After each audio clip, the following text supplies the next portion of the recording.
Okey, kita masuk pembahagian dan pengasingan kuasa. Yang ini untuk memudahkan kamu melihat bagaimana perjalanan kerajaan Amerika Syarikat dalam satu perbandingan dengan konteks di Malaysia. Konteks di Malaysia bukan untuk sukatan kamu. Okey, sebab kita sedang berada di dalam negara persekutuan, topik 2.2.2, di mana kita hendak melihat sistem pemerintahan di Amerika Syarikat. Kita telah lihat ketua badan eksekutif ialah presiden. Kita telah lihat bidang kuasa presiden dan kita telah lihat bagaimana seorang presiden itu akan dilantik. Dan badan perundangan pula satu badan yang asing yang dikenali sebagai Kongres. Okey, terbahagi kepada dua, iaitu Dewan Perwakilan dan Dewan Senat. Kita telah lihat bagaimana anggota-anggota dia akan dilantik dan kita juga telah melihat bidang kuasa badan perundangan di Amerika Syarikat.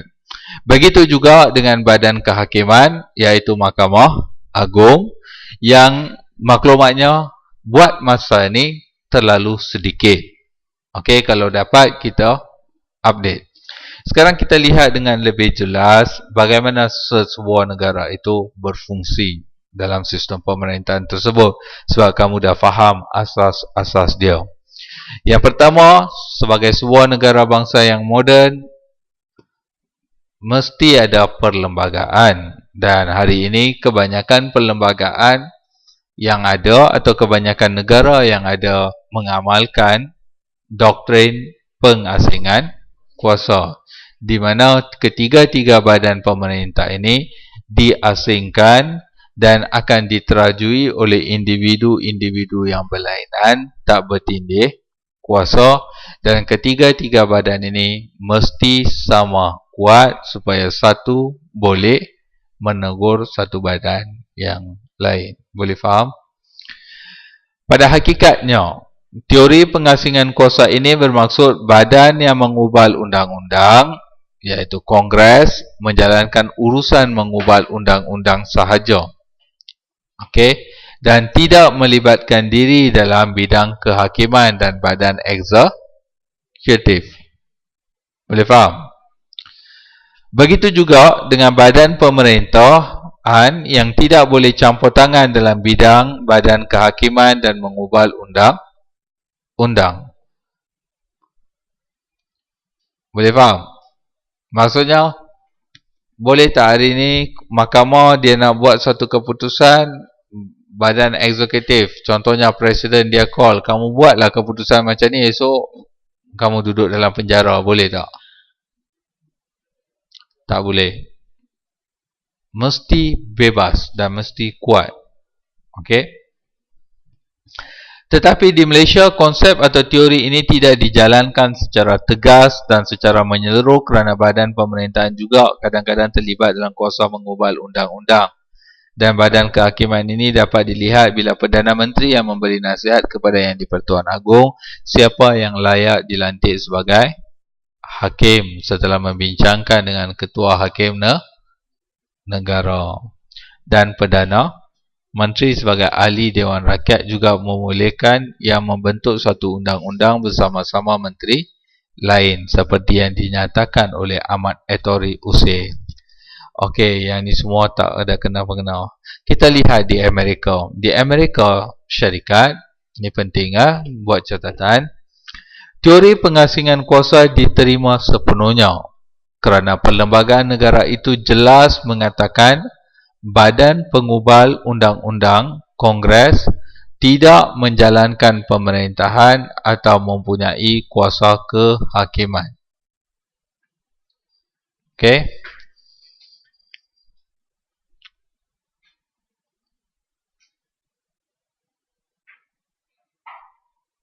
Dalam perlembagaan itu dia dah bagi tahu, tak boleh.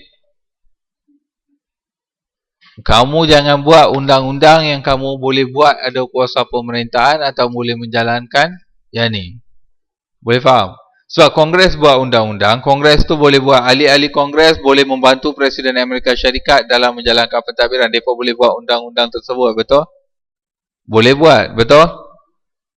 Ada tak undang-undang itu akan sah? Akan sah tak? Katakan Kongres adalah badan penggubal undang-undang, betul? Jadi kamu boleh buat undang-undang dan bila undang-undang itu diluluskan oleh majoriti dapat sokongan 2/3 dah sah, betul? Habis cerita dia. Betul? Betul? Okey, boleh tak Kongres buat undang-undang? Seorang ahli Kongres akan dilantik untuk membantu Presiden Amerika Syarikat menjalankan pentadbiran. Boleh tak dia buat undang-undang tersebut? Boleh buat atau tak boleh buat? Boleh buat atau tak boleh? Katakan dia buat. Katakan dah diluluskan. Boleh? Boleh? Tak boleh. Sebab dia, kamu tengok. Perlembagaan negara itu jelas. Perlembagaan itu jelas mengatakan Badan Penggubal Undang-Undang Kongres tidak boleh menjalankan pemerintahan atau mempunyai kuasa kehakiman. Jadi bila kamu buat undang-undang yang bercanggah dengan perlembagaan, apa yang akan berlaku? Undang-undang itu akan terbatal.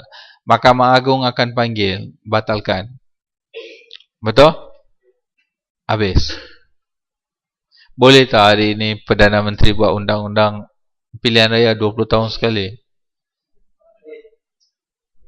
Kat Malaysia boleh. Sebab?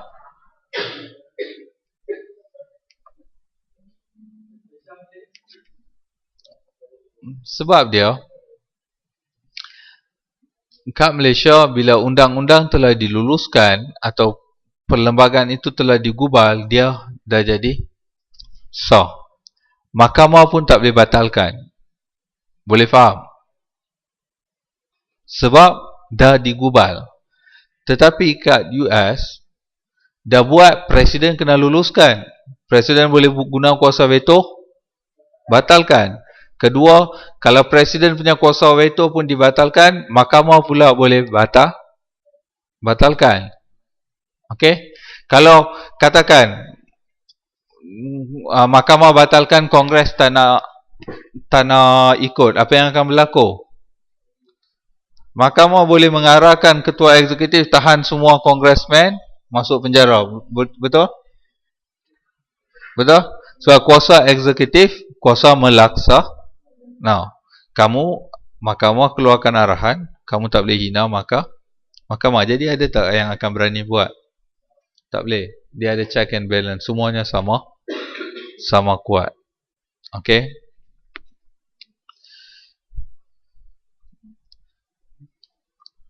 Tetapi di Amerika Syarikat, teori pengasingan kuasa ini jelas.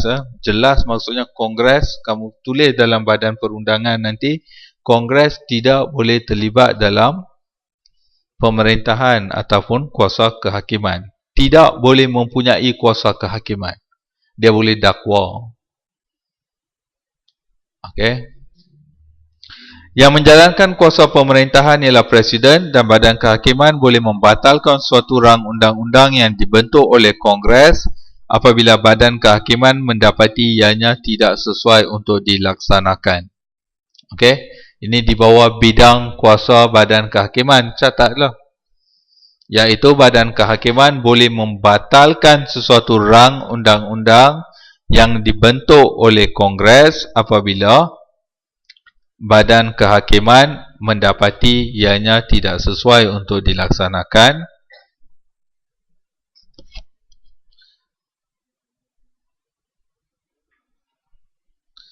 Kita kena ada bukti, iaitu perlembagaan Massachusetts. Massachusetts ialah negeri, salah satu daripada 50 negeri di Amerika Syarikat, mengatakan dalam pemerintahan negeri ini, iaitu Amerika Syarikat, Badan Penggubal Undang-Undang tidak akan menjalankan kuasa memerintah. Boleh faham? Badan Penggubal Undang-Undang tidak akan menjalankan kuasa memerintah dan kuasa kehakiman atau salah satu daripadanya. Maksudnya tak boleh memerintah, tak boleh ada kuasa kehakiman, buat keputusan, ataupun mana-mana satu pun tak boleh. Badan kehakiman tidak menjalankan kuasa menggubal undang-undang. Waktu yang sama, badan kehakiman pula dia tak boleh buat undang-undang. Contohnya, hukuman penjara kepada pembunuh. Katakan undang-undangnya adalah 20 tahun maksimum. Badan kehakiman dia tak boleh kata 30 tahun. Boleh faham? Apa yang dia buat, apa yang dia hukum mesti daripada apa yang telah digubal oleh Kongres.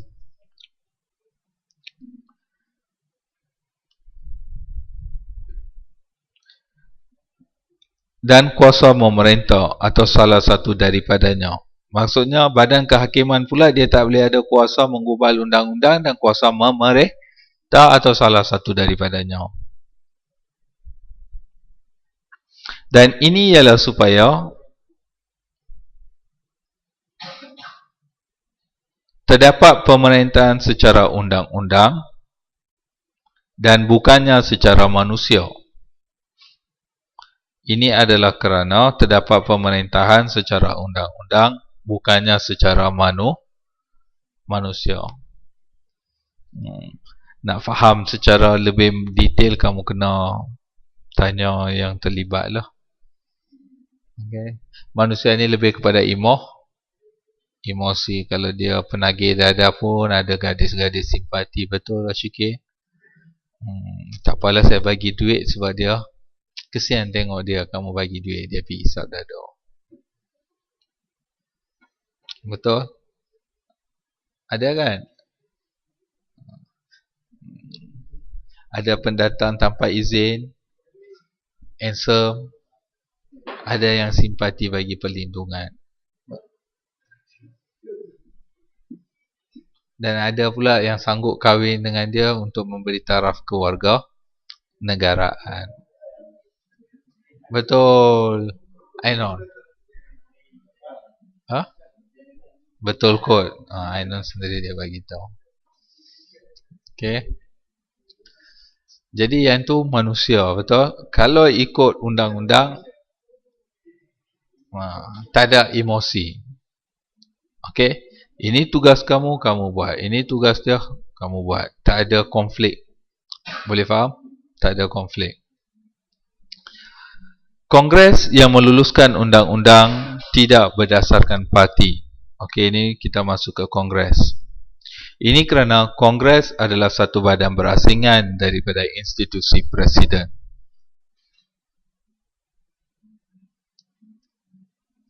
Institusi berpresiden yang terasing daripada Kongres juga menghalang ketua negara, Presiden, daripada menggunakan Kongres demi kepentingan diri sendiri. Menggunakan Kongres demi kepentingan diri sendiri. Oleh kerana itu, di Amerika terdapat satu sistem yang dipanggil juga sistem check and balance, iaitu berlaku imbangan kuasa. Imbangan kuasa maksudnya balance. Satu badan tidak kuat daripada satu badan yang lain. Boleh faham? Akan berlaku check and balance. Kalau satu tu dah melangkaui, dah berkuasa, satu badan tu akan tegur. Boleh faham? Presiden dia tak boleh buat suka hati sampai dia tu berkuasa penuh, sebab tindak tanduk presiden boleh dibatalkan, ditegur. Kalau dia tak dengar, boleh disingkir. Boleh faham? Kita panggil check and balance antara presiden dan Kongres untuk memastikan tidak ada salah guna kuasa. Boleh dikatakan bahawa di samping Kongres bekerjasama dengan Presiden dalam hal-hal penggubalan dasar luar dan dalam negeri, Kongres juga mempunyai fungsi lain. Antaranya mempunyai kuasa penuh dalam menentukan bentuk kewangan dan jumlah perbelanjaan negara. Ini semua telah dibincangkan tadi. Ada sebarang soalan? Siapa tak faham? Penggantungan kuasa pula. Penggantungan kuasa. Okey.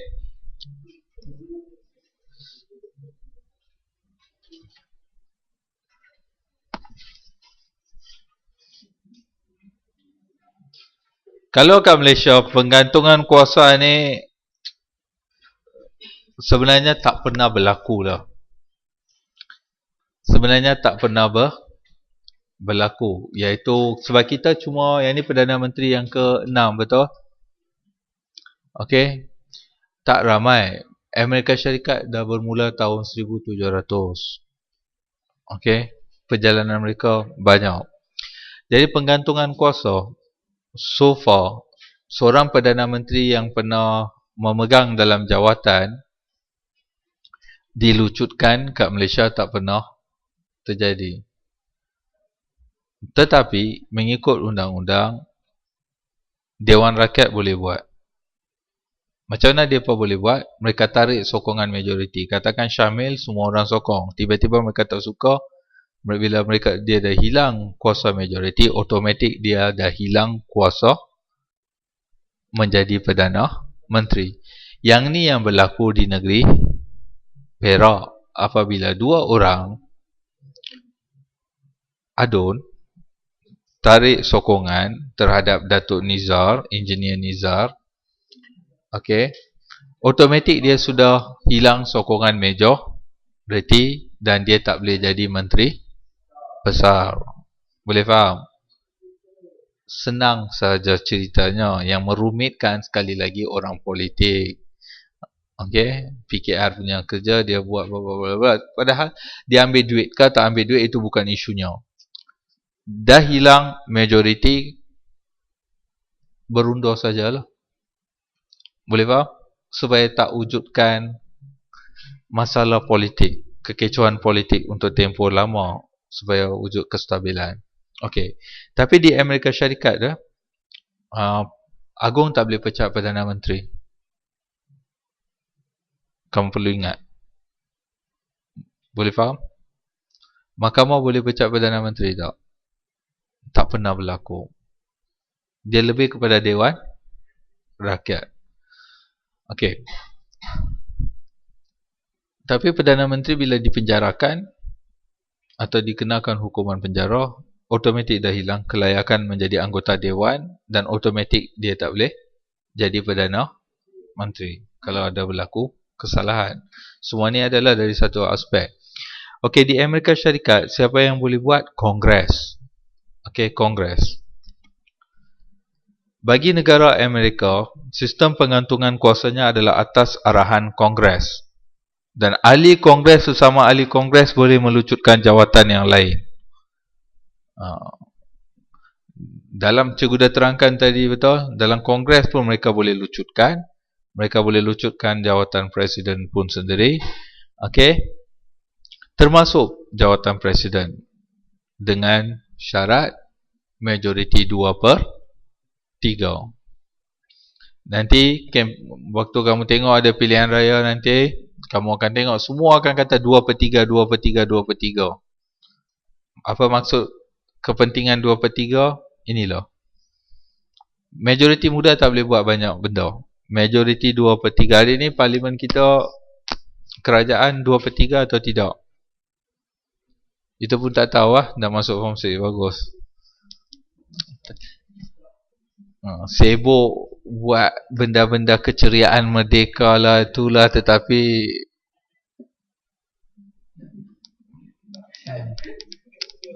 dia macam ni lah. Okey.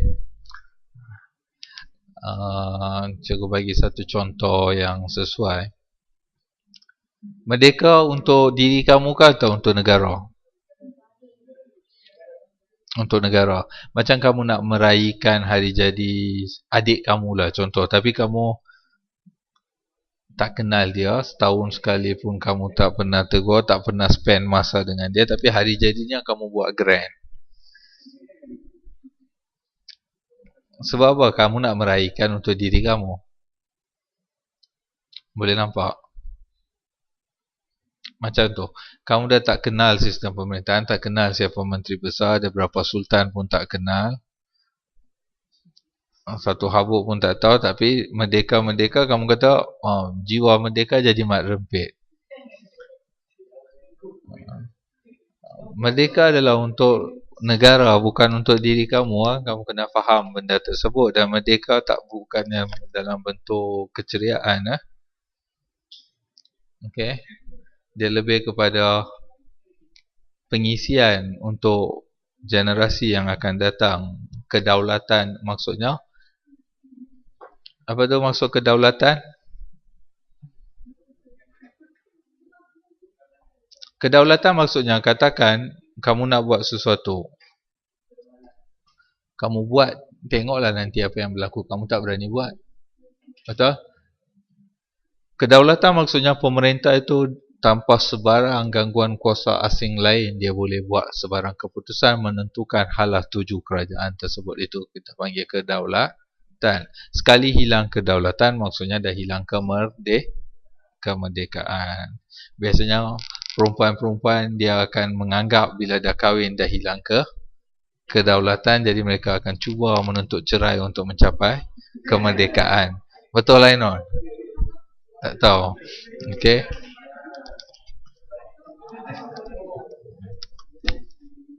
Itu salah satu proses perjuangan kemerdekaan lah. Sebab itu mereka meraihkan peristiwa ibu tunggal, glamour bila sebut ibu tunggal. Betul? Ibu tunggal businessman yang berjaya. Kalau wanita biasa yang berjaya dari segi bisnes tak dipandang ni. Ibu tunggal yang berjaya, dia punya nilai dia lebih tinggi. Okey.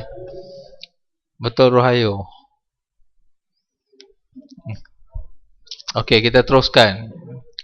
Jadi kita biarkan kemerdekaan, kita masuk ke sini ya.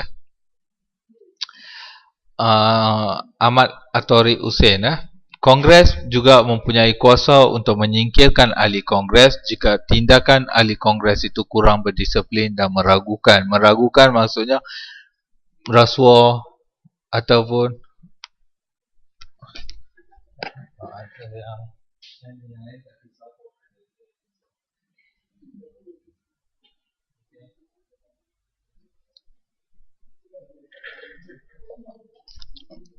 okey. Ini boleh dilakukan dengan mendapat undi majoriti 2/3 daripada Kongres. Benda ini akan berulang supaya dia masuk sampai kamu pun bosan. Kamu akan tahu cikgu ayat seterusnya cikgu akan cakap macam tu. Kalau lepas tu untuk exam yang tu pun tak boleh tulis, tak tahulah. Okey, skandal Watergate. Ini contoh saja yang tak boleh kamu masukkan dalam esei sebab di luar skop masa. Menyebabkan Kongres telah menyiasat Presiden Richard Nixon dan Presiden Nixon telah meletakkan jawatan sebelum tamat tempohnya atas desakan Kongres. Begitu juga dahulu waktu Bill Gates dengan dalam skandal seks dengan Monica Lewinsky, dia hampir-hampir dilucutkan. Okey. Dalam satu usul undi tidak percaya. Penggantungan kuasa ini boleh juga ditakrifkan sebagai satu sistem untuk menukarkan pemerintahan. Seperti yang diterangkan di atas, iaitu Presiden hanya ada 2 penggal sahaja dan Senator hanya boleh bertahan selama 6 dan Ahli Dewan Perwakilan selama 2 tahun saja. Senator 6 tahun, Dewan Perwakilan selama 2 tahun. Boleh faham? Kamu tambah kat situ. Presiden 2 penggal, iaitu 1 penggal 4 tahun. Paling lama dia boleh pergi 8 tahun. Okey, Senator pula, iaitu wakil rakyat dari Dewan Perwakilan dalam Kongres, 6 tahun sahaja. 6 tahun. Dan Dewan Perwakilan pula 2 tahun, selepas tu ganti. Okey, sistem parti dan dui parti.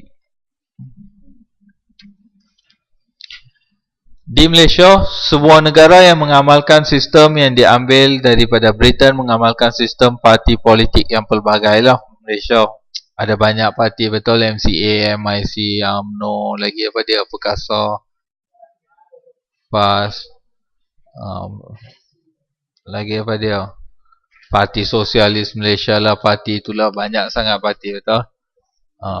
Okey, dan kebanyakan parti ni akan dah tahu, dah sedar tak boleh berdiri sendiri, mereka gabung lah. Betul? Bergabung. Yang ni satu lagi benda yang bahaya, bila esok mereka keluar daripada gabungan tersebut, kerajaan boleh tumbang. Ini yang biasanya berlaku di negara India. Politik partisan bererti suatu perjalanan politik adalah berpihak kepada parti yang menang atau memerintah. Okey, maksudnya parti mana yang menang, dia akan memerintah. Sejak merdeka, terdapat sebuah parti yang memegang tampuk pemerintahan, iaitu Parti Perikatan, kemudiannya dikenali sebagai Barisan Nasional. Yang ini semua tak perlulah. Kita pergi ke Amerika Syarikat. Di Amerika Syarikat, mereka lebih suka mengamalkan sistem dua parti dan sistem dwi-partisan. Ditakrifkan sebagai satu ideologi. Bagi negara yang mengamalkan demokrasi, parti politik digunakan sebagai alat untuk mempengaruhi perkhidmatan awam. Oleh kerana itu, sistem politik yang diamalkan di Amerika Syarikat tidak berpihak kepada parti yang menang. Sebaliknya, ahli-ahli Kongres yang terdiri daripada dua buah parti, Republikan dan Demokrat, saling kerjasama dan memerintah demi kepentingan negara dan rakyat. Ini satu perbezaan. Sebab tu mereka jarang bergaduh. Kalau tak percaya, kamu gunakan YouTube. Kamu cek bagaimana sidang Kongres, Parlimen di England akan berlaku dalam satu keadaan yang cukup baik. Okey, mereka akan bergurau, bersenda dan sebagainya. Okey. Dan parlimen dia tak happening macam ni, dia satu kerusi macam ni, satu kerusi di depan, mereka akan berbincang. Parlimen England, cuba kamu tengok di YouTube ada. Okey. Sambil-sambil tu English kamu pun akan improve lah. Kalau tak faham semua, kamu nilai lah nak berhenti sekolah atau nak teruskan lah. Okey, jadi sebab tu bila seorang presiden dia menang, dia tidak lagi presiden kepada parti, dia adalah presiden kepada rakyat Amerika Syarikat. Okey. Dan berdasarkan ini, rakyat Amerika tetap hanya mengundi kedua-dua parti saja, dan parti-parti lain tidak wujud kerana di Amerika Syarikat terdapat 3 faktor kenapa rakyat Amerika Syarikat lebih meminati dua parti, iaitu 1. Perlembagaan. Kenapa ada dua parti? Amerika Syarikat mengamalkan pemilihan. Amerika Syarikat mengamalkan pemilihan seorang wakil daripada sebuah daerah. Memang menimbulkan persaingan tetapi tidaklah hebat. Kemudian ia akan dipilih berdasarkan peringkat-peringkat yang telah diterangkan di atas, dan inilah menyebabkan hanya terdapat 2 sistem sahaja di Amerika Syarikat. Tak faham kan? Biarkan dulu. Psikologi pula. Psikologi ialah emosi, pemikiran rakyat Amerika Syarikat dikatakan telah biasa dengan sistem dua parti, seperti yang dinyatakan oleh Frank J. Soroff. Rakyat Amerika Syarikat hanya mempunyai 2 pilihan saja. Ia cukup meyakinkan bahawa sistem tersebut adalah terbaik untuk diamalkan. Okey. Kemasyarakatan, faktor ketiga. Rakyat Amerika Syarikat dikatakan sebagai masyarakat konsensus, dan ini bermakna mereka mempunyai kesedaran yang tinggi terhadap hak-hak sebagai warga negara. Mereka sedar parti-parti lain tidak berupaya mewakili mereka kerana Republikan dan Demokrat ternyata terlalu berpengaruh. Okey, sebab kat sini bila seorang katakan dia ketua parti, dia yang akan memerintah, betul? Yang lain tak boleh. Kalau yang lain melawan, boleh dikenakan tindakan tata tertib, buang parti dan sebagainya. Kat Amerika Syarikat, kalau nak jadi presiden, tidak semestinya presiden parti. Kamu akan calonkan, macam cikgu kata dulu, betul? 4-5 orang akan calon. Kamu akan melalui beberapa bahagian. Bila kamu sendiri dah rasa tak dapat sokongan, kamu akan undur-undur dan last kali tinggal seorang. Jadi bila kamu rasa yakin untuk menjadi presiden dalam parti itu, kamu boleh. Ya ni. Boleh tak hari ini kat Malaysia tiba-tiba Muhyiddin kata, lepas pilihan raya ni saya nak jadi Perdana Menteri? Ataupun tiba-tiba Syafiee Afdal, dia kata rakyat Sabah dah lama terpinggir, saya nak jadi Perdana Menteri. Boleh tak? Boleh dia kata, tapi apa yang akan berlaku kamu tahulah. Betul? Tak setia pada parti dan sebagainya. Okey. Jadi kamu kena tunggu satu tempoh yang lama. Kejap.